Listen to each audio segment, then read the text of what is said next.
It's a Thursday morning, and Jaya prepares her breakfast while listening to music. She's an elderly lady of 55 years, medium height and slim. Her husband, Sharath, 60 years, tall and slim, is a renowned cardiologist at AIMS, All India Institute of Medical Sciences in South Delhi. Presently, he is in England as a visiting professor, assisting a team of medical experts conducting research for a new medicine. Meanwhile, in Delhi, Jaya resides in a two-bedroom flat near AIMS.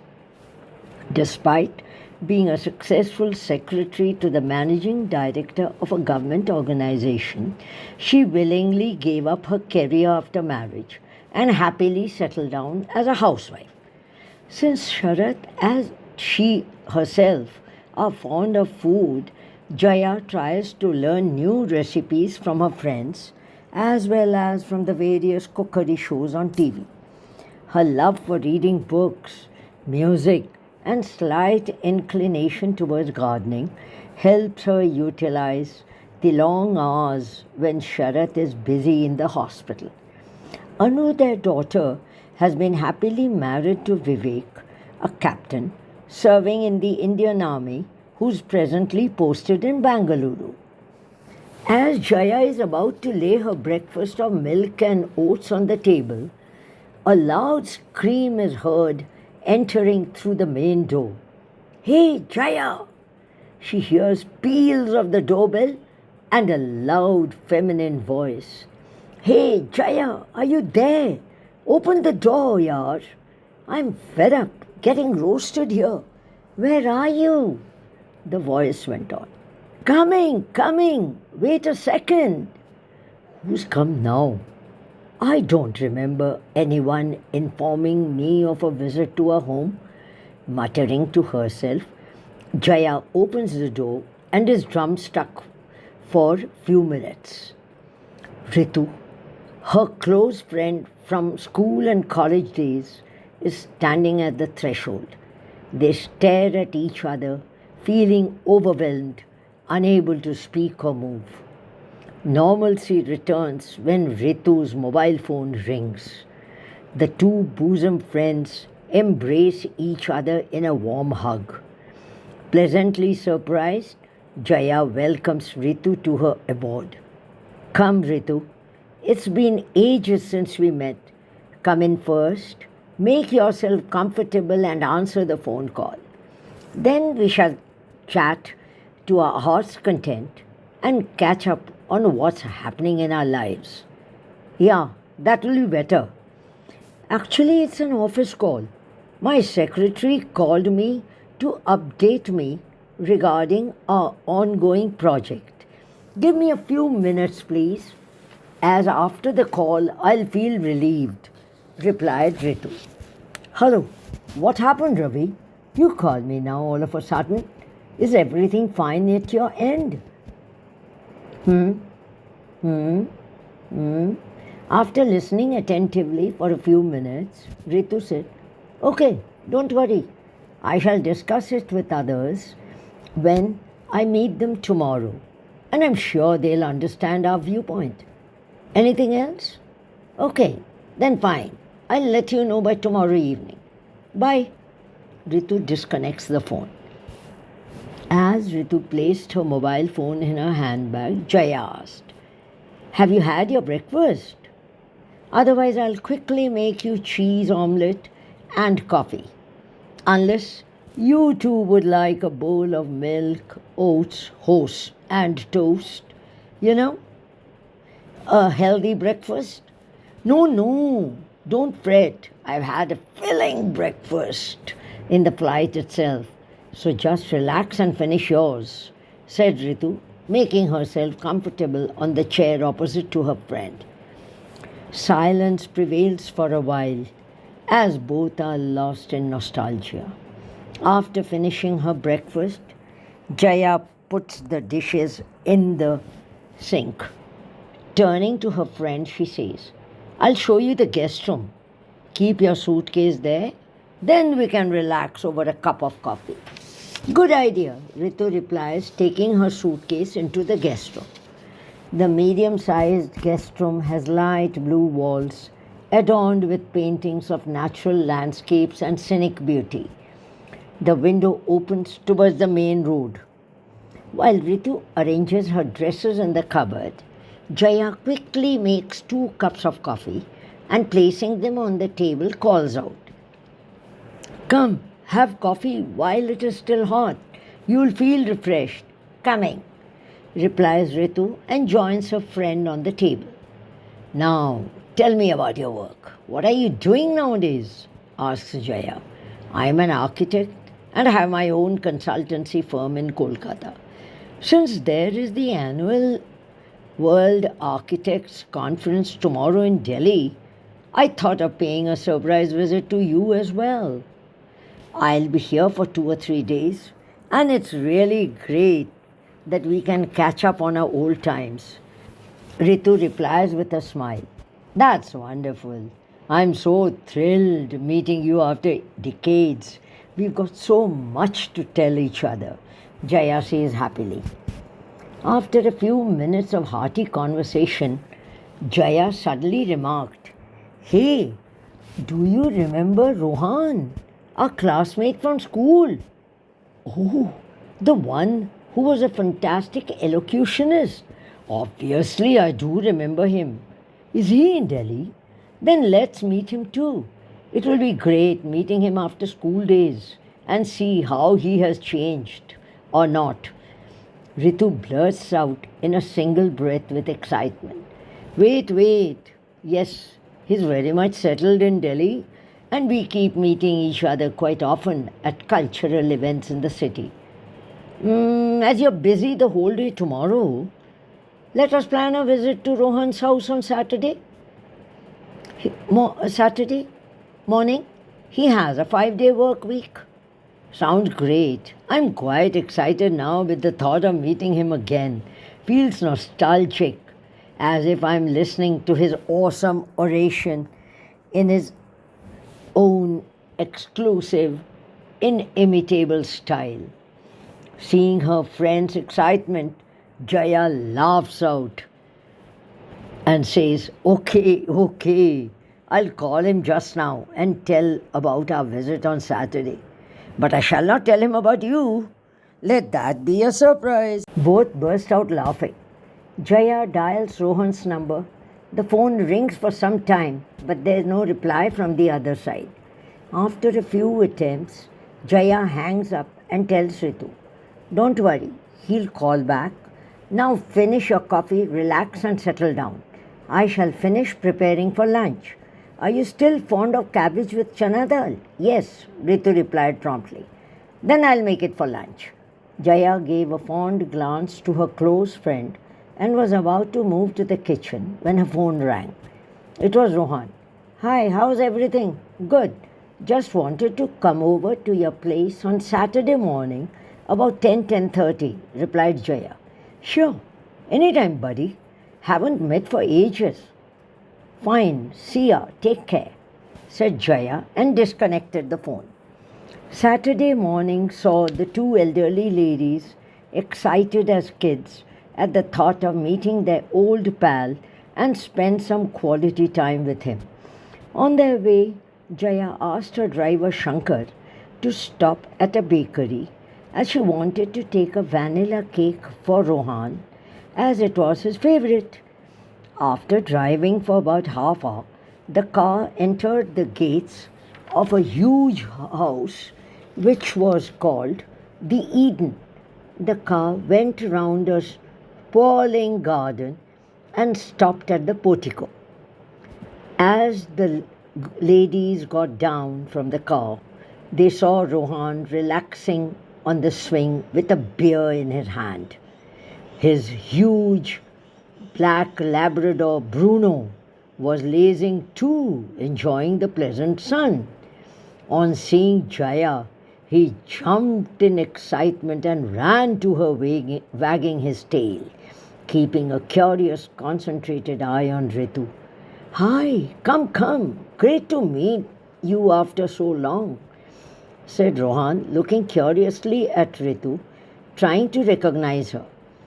Both the ladies silently watched their puzzled friend, and finally Ritu burst out laughing. Hey, Dumbo, it's me, Ritu. Don't tell me you've forgotten your old batchmate in college. It's Ritu? Really? Can't believe. Must be joking. You've changed so much from those good old days. What have you been doing to yourself? Become so slim. Seems will fly away into the thin air and vanish. Great to see you after decades. Where have you been hiding, lady? Rohan threw the questions at Ritu in one breath. Yeah, we are meeting after ages. It's great to be together again. Sure it is. Oh, you squat and be comfortable. I'll just come. Give me a second, said Rohan, moving towards the veranda. He stopped on the steps and turning to his friends said, Hey Ritu, are you still fond of pork vindaloo? Yeah, very much. Once a favorite, always a favorite. Imagine you still remember. Wow, that's surprising. I wouldn't have. Hats off to your memory, buddy. Good, relax. I'll just come. Rohan went in to tell his chef, Jude, about the special menu for lunch for his friends. While coming back, he refilled his mug and arranged for soft drinks for the ladies. Sipping their drinks, all began speaking at once. After a while, Jaya fell quiet, leaving the other two to talk to their heart's content. So, what are you into? Working or a happy, contented housewife? I'm an architect and have my own firm in Kolkata. Came on Thursday as had to attend a conference with other eminent architects of the country for an important project. It was yesterday and thank God all went off well. But hey, what about your grand self? Came Ritu's reply along with the question. Well, I'm an entrepreneur having various projects as well as social work. Actually, jack of all trades, master of none. Rohan laughed out loud. Social work? Sounds interesting. What kind? Tell me more. Basically, running an NGO, looking after various aspects regarding the development of wildlife in India and the world. Wow, excellent. How many members are there in this organization? We have 50 core members and unlimited volunteers from all over the country and the world. With God's blessings, they are all truly dedicated to the cause of development of wildlife in the world.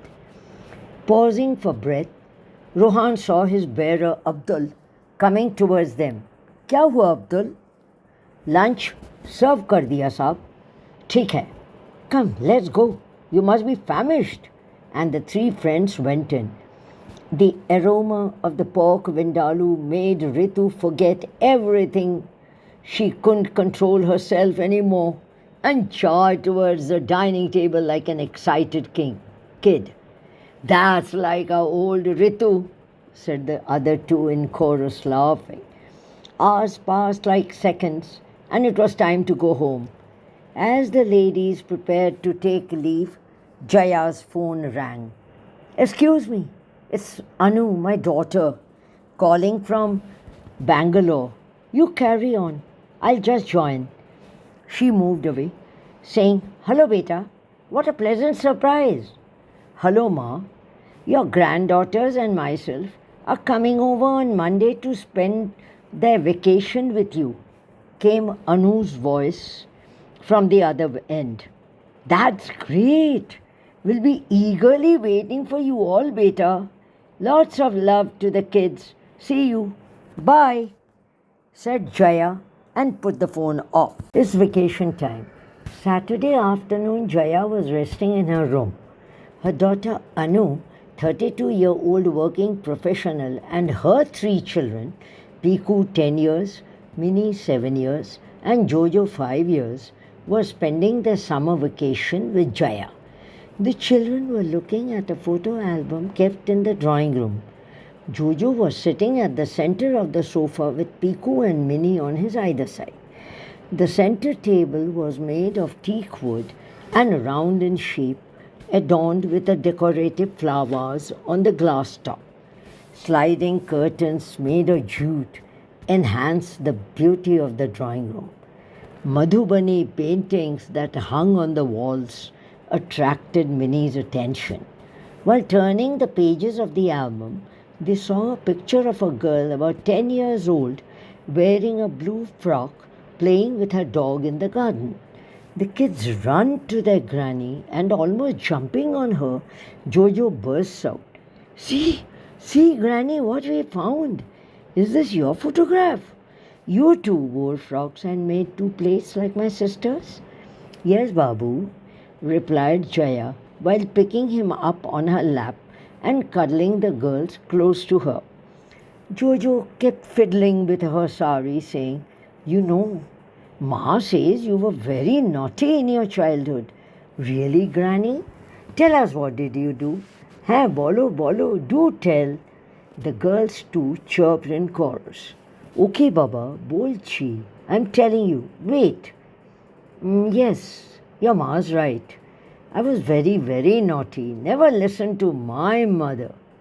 Now let me think how to begin. Jaya kept silent for a while, then began. Janu, you know, we had a very big house with 3 gardens. One heart-shaped in the center, 2 rectangular ones on each side. From the gate there was a pathway lined with hedges of well-trimmed mehendi which cordoned to the rectangular gardens. Sometimes, while returning from school, I saw big cobras, nagin, jet black, with shining skin, cross the pathway from one mehendi hedge to the other and disappear in the bush. There were also various types of big trees, mango, jamun, lemon, tamarind and bale, but on the rear side of the house, across the garage and the servant quarters. Actually, my elder brother was in a boarding school, and as there were not many kids of my age in the neighborhood, I played with the 4 kids of Lakshmi, our maid, Kannu, Radhia, Beju and Munni. Kannu was the eldest, about 12 years, tall, wheatish skin, slim, over-faced, dark, mischievous eyes, and always smiling. He mostly wore a check shirt and half pant. Radhia was 2 years younger to him, but about same height and weight. She was slim, had a round face. Her light brown eyes had a thoughtful look in them, as if she was searching for answers to the unknown mysteries of the world. She loved wearing colourful ghagra choli with big flowers embroidered on them. Beju and Munni were twins of about 7 years. Beju was of medium height but slightly plump, as he was a foodie. His dark eyes, like Kannu, were full of mischief, and he missed not a single moment of playing pranks on others. Munni, the youngest, however, was not so mischievous like her elder twin or the older siblings. She was roly-poly with a round face and similar brown eyes like Radhia. Unlike her sister, Munni loved frocks but of light colour, preferably blue or pink with polka dots. Often my mother gave my old frocks to Radhia, who was about my age, that is 10 years, besides getting new dresses for all of them during any festival.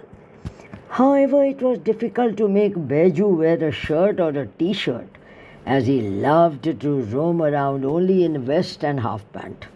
On the occasion of visits to their relatives in the village, would Beju agree to wear some decent clothes. The 2 girls, on the other hand, liked to stay properly dressed, neat and clean as much as possible, in spite of playing around in the heat of summer afternoons. We climbed trees, made bows and arrows, as well as slings from the branches, and romped about in the whole afternoon till my mother called about to get inside. But this was possible only at weekends. On other days, I returned from school only about 4 p.m., had milk, sat down near my granny, who used to have her evening tea. She told me stories from the Purans, Ramayana, Mahabharata, and also fairy tales. Know what? Sometimes, while returning from school, I saw a black snake cross from one end of a garden to the other side, but it never harmed anyone. On heavy summer afternoons, the Nag and Nagin plonked themselves on the water pipes above the khash fitted on the window of my father's resting room, and at sundown would slither away to their nest. Some days when my father used to go out to station, one of the pair would sleep on the front veranda while the other slept on the rear veranda of the house. Jaya and the girls were so engrossed in the story, they didn't realize Jojo had fallen quiet. Oh no, it's very late. See, Jojo has fallen asleep. You two also sleep. I'll continue the rest of it tomorrow. Good night, dearies. Good night, Dida, said the girls as Jaya came out of the room. Early next morning, the trio bombarded Granny's room, shouting, Granny story, but all was quiet. Expecting her to be still asleep, they tiptoed only to find Jaya deep in prayer. They waited through the prayer impatiently, but as she opened her eyes, the chant began. Continue story, what happened next? Bolo, bolo, went on the chorus in unison. What impatience! Let me at least get up and stretch myself, and I'll tell only if you all have your breakfast without giving any trouble to your ma. Yes, Granny, we'll do so. Then you'll continue the story, right? Ma, where are you? Give us breakfast soon, otherwise Dida won't tell the story. Shouting, they ran towards the dining room. Coming, don't shout so much. Sit quietly at your places. I'll give all of you, as well as Granny too, so that she can eat in peace, Anu said laughingly. Her voice trilled as she went to the kitchen. Within minutes, she returned saying, Here's your cornflakes with milk and sugar. You start while I get the sandwiches. Jojo, don't leave even a little bit in the bowl. Otherwise, you won't get your favorite ham and cheese sandwiches. Understood? Anu chided her son as she went to get the rest of their breakfast. Oh no, that's unfair, grumbled Jojo, but continued gulping down the cornflakes as he couldn't dream of missing his favorite dish. Anu set the tray with 3 plates of sandwiches and called out to Jaya. Come, Ma, you also have your breakfast along with them. Otherwise, they won't allow you to have it in peace, nor will they allow you a break till the story is finished. Coming! Yes, you're very right. Thou, give. See, I too will have with you all. Happy dearies, saying, Jaya settled down on her chair as Anu served her bowl of cornflakes, milk and plate of sandwiches. They ate in silence. The Jojo, while eating, kept constantly and impatiently glancing at Granny's progress. Barely had Jaya finished, he jumped on her lap, played with the sari and burst out. Now that you have finished, you can tell the story, isn't it? You aren't going to do anything but continue the story. Come. He kept pulling Jaya to their room. The girls arranged the pillows on one side of the bed so that their granny could be comfortable. Jaya closed her eyes for a while, trying to recollect all the incidents of her childhood, and then began in her soft, controlled voice. Sometimes on Thursday evenings, I accompanied my parents to their friend Dr. Ahmed's house called Anis Nawaz. My father, Ahmed uncle, and two more uncles busied themselves at the card tables to play bridge. Nafisa auntie, my mother, and other aunties spent their time chit chatting about various topics. As there was a badminton court next to the garden, we kids enjoyed a game or two amongst us. Nafisa auntie had an elderly cook whom we called Bua, and she made delicious kebabs which got finished in no time. The three kids listened to each word of Jaya's narration in rapt attention.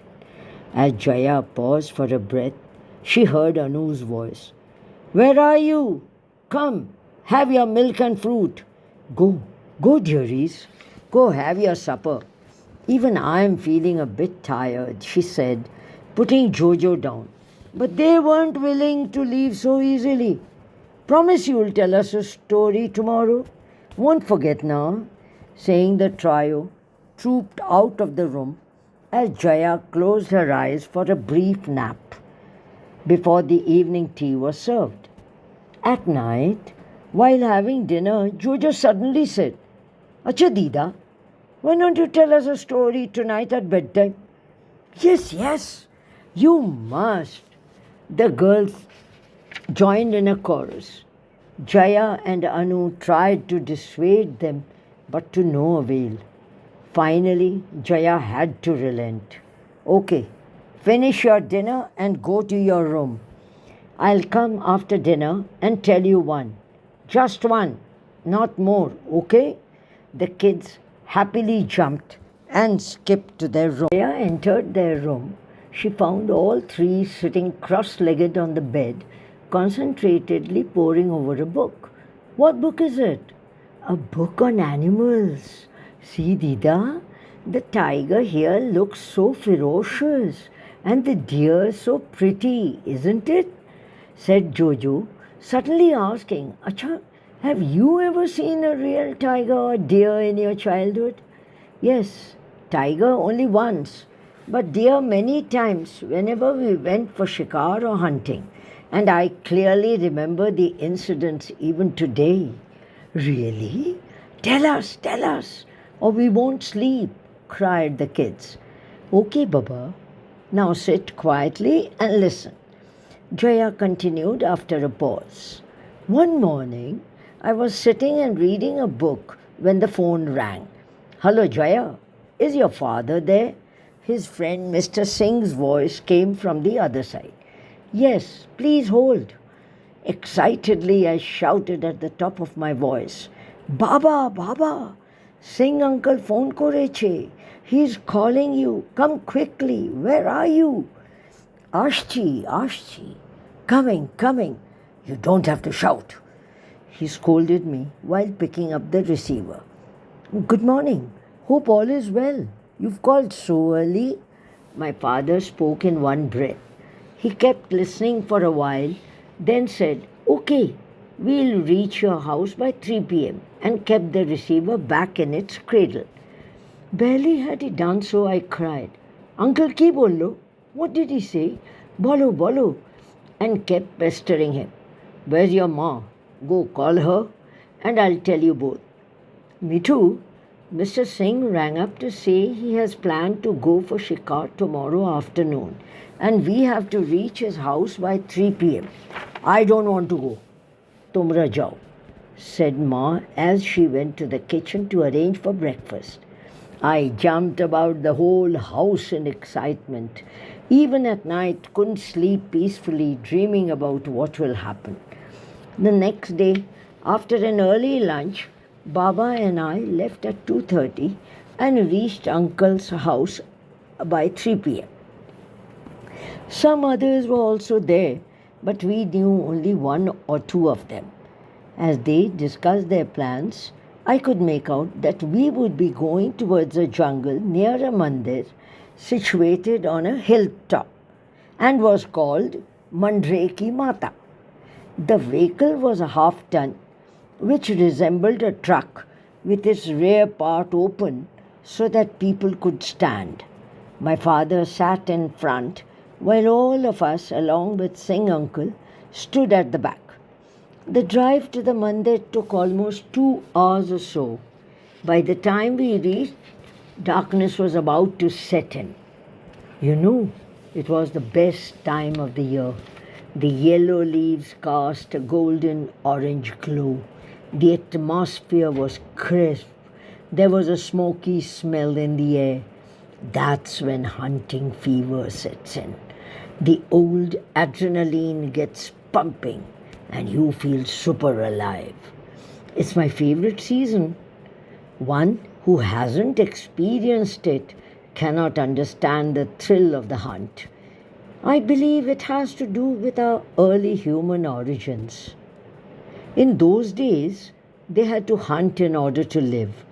It makes you feel like you're getting back to your primeval origins when you're hunting, back to your natural self, away from all the artificial restraints of modern life.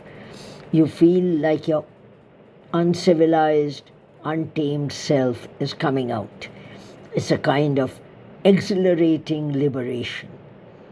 Actually, it was my father who took me for shikar whenever he went with his buddies. Everyone knew the tricks of the trade. You had to watch the sounds you make. The leaves in the interior made a rattling, swishing noise when you trampled through the woods. So you have to slide your boots in a way to make minimum noise and pin drop silence. No talking. However, the animals can gauge the distinctive human smell, especially pungent due to adrenaline rush from stress and anxiety. Singh uncle gave us a perfume mixture of crushed moss, leaves, and cow dung for all of us to spray on our clothes. We dabbed it over our clothes before we headed out for the kill. As usual, I was handed over the spotlight, which was to be moved from one side of the road to the other. The climb was difficult, so the vehicle moved slowly, but all were disappointed not being able to spot even a rabbit. Everyone's spirits were down and we all felt awful. Suddenly there was a loud grunt of a wild bear walking slowly from the interior of the jungle towards the vehicle. One slip up and you've had it. You've lost your chance. The trick was to keep the prey from seeing you first. The deer were watching us curiously from the sidelines when Singh uncle was trying to focus on the bear. I fixed the light on its swaying movements. Nothing is more exciting than when you see your prey. Uncle looked at the reach through the rifle sight. I felt a communion with him. My stomach clutched. I closed my eyes as all the guns were fired one after the other. It was all blood and bones, teeth and eyes, rolling about when it scampered towards his den. I wanted to throw up. It takes some getting used to, but you do, in time. The mighty bear crossed the road from the front, and as it moved to the side, my father fired. It was a horrible sight, with blood dripping from every part where the bullets had hit.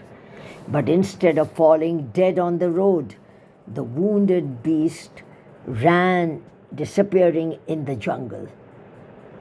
Early next morning, one of our friends, Mr. Ghani, and some of his friends went to the jungle in search of the wounded animal. The footmarks, though not very bright, and crushed shrubs led them to its den, which was almost a mile from the main road. Its entrance, however, was covered with a beehive and bees flying all around. Everyone felt helpless, thinking of various ways to bring out the dead animal.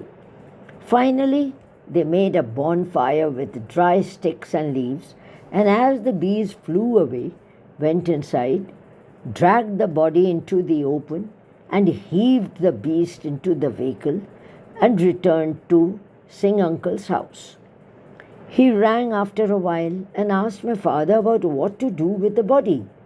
My father suggested, ask Mr. Ghani to take it to a butchery, get it de-skinned. Okay, said Uncle, and instructed Mr. Ghani to do the needful.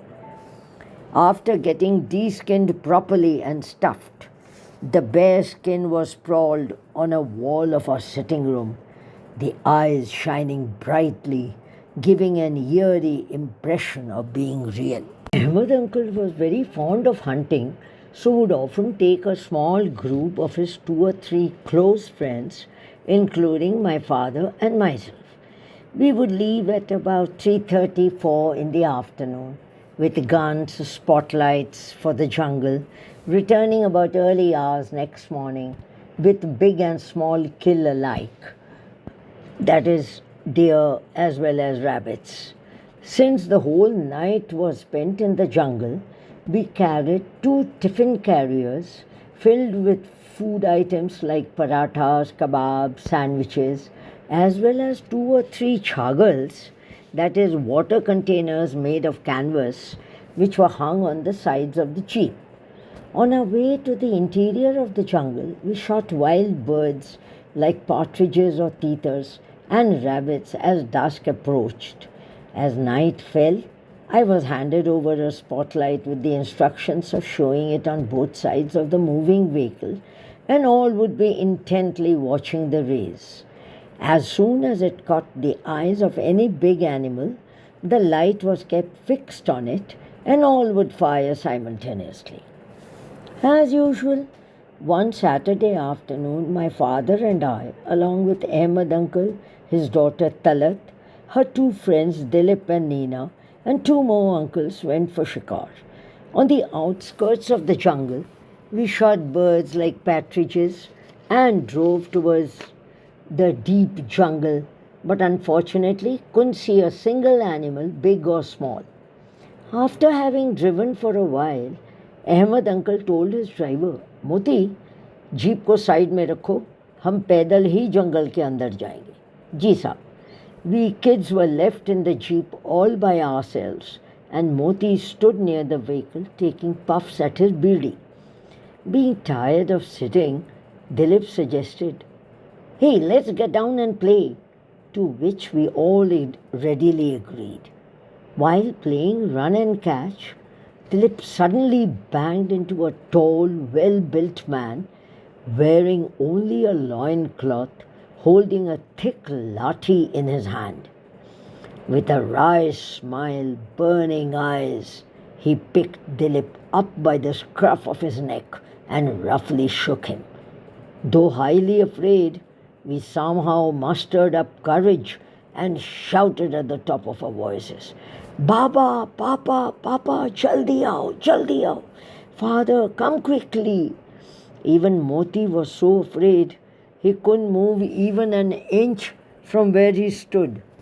Suddenly, from nowhere, some more such tall, ferocious-looking men came out and surrounded all of us. We realized that we had got caught by the dacoits and kept howling. Our frantic shouts made all elders come running, but were shocked at the sight. Before anyone could realize what was happening, the men tied our hands, including mine, behind our backs and blindfolded us. One of them ordered, ले चलो सबको अड्डे पर, सरदार ही फैसला करेगा, dragging us towards the interior, but by a different side of the jungle. It was quiet everywhere, giving an eerie feeling which doubled our fears. After a while, there was flurry amongst the men. Heavy footsteps were heard approaching the group as one said, Sardar aa raha hai. All stood with folded hands, and as he came, said in chorus, Pranam Sardar. Pranam, replied a gruff voice. आंखों की पट्टी खोल दो, हाथ नहीं. अच्छा सरदार. said one promptly and deftly removed the blindfolds. Our eyes were sore. Vision wasn't clear. Once clear vision was restored, we saw the muscular, well built human. One look at him and our blood froze with fear. He was tall, dark, broad shouldered, with an oval face, dark, fiery eyes, and moustache curled at the ends. His long, jet black, wavy hair jutting out of his black turban and flying in an unruly manner gave the impression of being an apparition instead of a living being. Donning a black kurta, puffed up black salwar, he wore black Rajasthani juti. His right hand held a rifle with a leather belt with numerous bullets embedded in each case, which was slung across the chest. A Rudrakshmala adorned his neck, and he wore a number of rings on his fingers. We were terrified at his fierce look, and random thoughts ran in our minds. He looked at us continuously for a few minutes. Suddenly, loud footsteps were heard as another member of the gang came running and whispered something in the ears of the Sardar. He growled furiously, slapped the man, and shouted at him in an incomprehensible dialect. He ordered our hands to be untied and said we were free to go back to our jeep. Actually, the target was someone else, and the dacoits, by mistake, had kidnapped us. Our hands were untied, and we ran as fast as possible toward the jeep, gasping for breath. As soon as we huddled back in the vehicle, Moti drove it at full speed, and within 45 minutes or so, the tires screeched to a halt in front of the gates of my house, 15 Gandhi Road. Jaya paused for breath. Jocho chirped, excitement writ large on his small round face. Yes, Ma says you had a very big house. Really, Granny? Was it so? Tell us more about the house, Granny. Please, please, chimed in the girls too in excitement. Yes, Ma's right. We had a big house with 3 gardens. The main veranda was shaped like an arch, and as one climbed the steps, there was the sitting room. There was a room beside it, which normally was used as my father's office cum restroom, but also occasionally served the purpose of a guest room, as it had an anteroom adjoining it. This room had a big window, which during summer was kept covered with kashpad. Daily, all afternoon, a pair of nag-nagin wrapped themselves around the pipes which fed water to the khash and left for their nest as soon as the sun went round and atmosphere became cool. There were 4 big rooms which met at one central point. One of the big rooms, along with an anteroom, was for my grandmother, and one exactly opposite to hers was mine, with a study table, bookshelf, and a cupboard. The kitchen was slightly away, though connected to the pantry by a small passage. There was a wooden door on one side of the passage which opened to a big courtyard. The yard was home to our cow Bhuli, her calf, pair of deer, cock, hen, and his chicks, which happily roamed about the free space all day long, only to be put back in the pen at dusk. Laika, a pet cocker spaniel, loved playing with the chicks, though was a bit afraid of the calf and Kutri, the deer. Kutri had a bell tied across its neck. It made a tinkling sound when the deer ran around the yard excitedly. Ooh, so exciting, isn't it? Cried all 3. But the snakes never harmed any one of you. How can that be? Asked Minnie with wonder in her eyes. Yes, never, replied Jaya smilingly. You know what?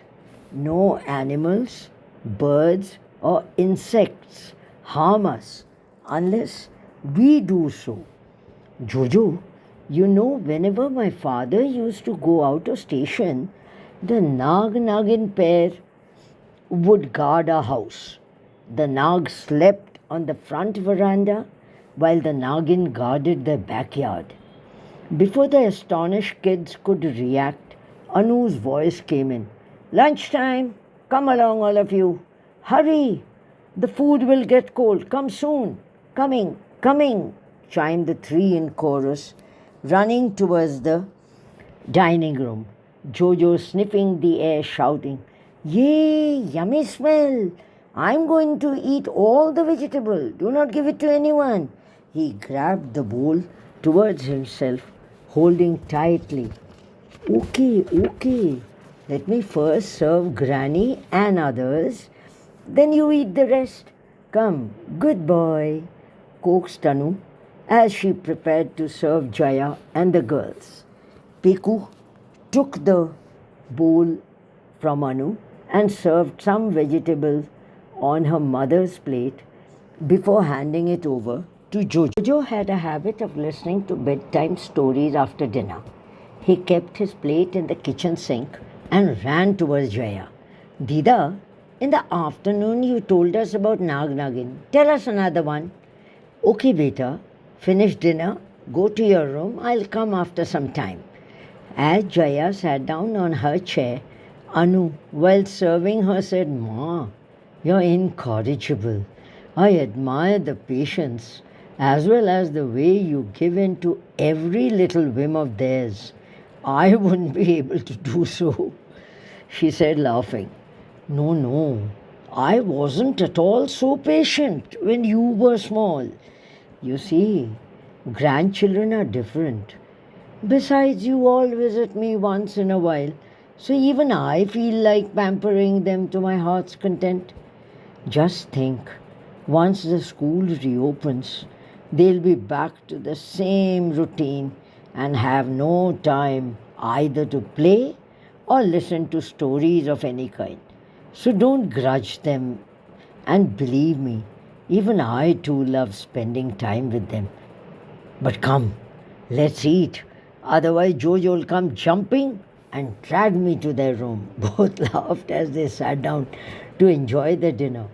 After having eaten the sweet dish, Jaya entered the kids' room only to find them poring concentratedly on an album. As soon as they saw her, Jojo excitedly cried out, see, Dida, you look so sweet wearing a frock and two plaits. Who are these others with you? And where was this photograph taken? He said in one breath. Let me see. Ooh, they are my childhood friends, Nina and Reba, said Jaya, looking at the photograph. Once we three friends, along with our parents, went for a picnic to Tigra Dam, which was quite away from the city. The water was sparkling blue with different types of fish in it. We kids jumped, danced on the dam, singing at top of our voices, leaving the elders to walk slowly towards a broad space. We spread a dari on the ground, and all elders sat down to chit-chat with each other. After a while, Nina's father suggested, let's play cards, and all became engrossed in the game. There was pin-drop silence, which was suddenly broken by Nina. Mummy, mujhe bhook lagi hai. I'm hungry. We took a break from playing and after a sumptuous lunch, stretched ourselves for a while. All of a sudden, there was a thunderous sound and rain came down. Gathering our things fast, we ran helter-skelter, reaching our cars quite wet. As the rain stopped, Reba's father said, let's take some pictures to remind us of this memorable day. Pausing for a while, Jaya glances at the kids and finds them sound asleep. She puts a cover on them and quietly leaves the room. The next day, Anu and the kids pack their bags as vacations come to an end. Their flight is scheduled to depart at 5 p.m. Lunch is served at 1 and the taxi arrives at 2 p.m. sharp. Anu loads the luggage while the kids play around in the garden. Jaya sees the car leave, closes the gate, and while approaching the threshold, smiles to herself, remembering the fleeting images.